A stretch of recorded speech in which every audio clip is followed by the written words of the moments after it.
ఈ మధ్యలో నువ్వు ఇంట్లో సమస్యలని, సిరి అని, నా భర్త అని, ఆ మణిమ్మ అని, విశ్వనాథ్ అని, కోర్టు కేసని వీటిల్లో పడి పూర్తిగా ఆ అమ్మవారిని మర్చిపోయావమ్మా. నువ్విప్పుడు ఏ పెళ్లికైతే వెళ్తున్నావో ఆ పెళ్లి జరగకుండా ఉండాలంటే ఆ అమ్మవారి దయే కావాలమ్మా. అమ్మా, నేనెక్కడ అమ్మవారిని మర్చిపోయాను? ఆవిడ నన్ను మర్చిపోయినట్టుంది.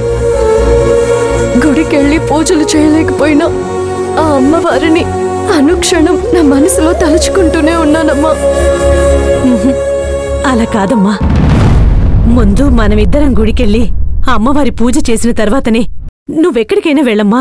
ఒక పక్క ముహూర్తానికి టైం అయిపోతుంటే నువ్విప్పుడు పూజ అంటావేంటమ్మా? అవునమ్మా, మనకు సమస్యలని అన్నింటినీ మర్చిపోయి వాటి వెనక పరిగెడుతూ ఉంటాము. కాస్త ఆగి మనం పూజించే దైవాన్ని ఒక్కసారి స్మరించుకొని మనం చేసే పని చేస్తుంటే అందులో దైవమే మనకు తోడుంటుందమ్మా. నాకిప్పుడు గుడికెళ్ళి పూజ చేయాలని లేదమ్మా. స్వచ్ఛమైన మనసుతో ఆ అమ్మవారిని ఎక్కడున్నా ఎలా ఉన్నా తలుచుకుంటే చాలమ్మా.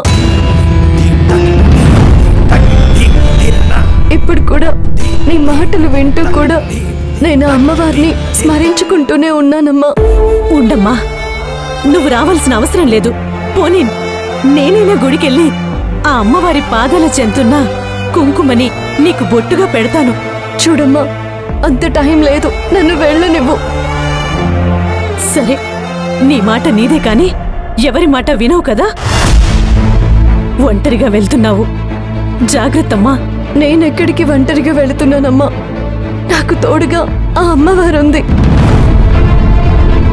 ఆవిడే నన్ను కాపాడుతుంది.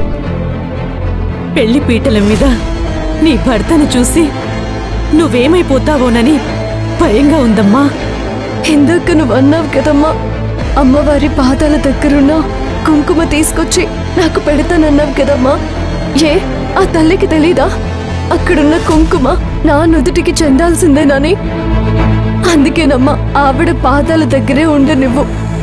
నా నుదుట ఉండాల్సిన కుంకుమ తన దగ్గరే ఉంచుకుంటే ఉంచుకోనివ్వు.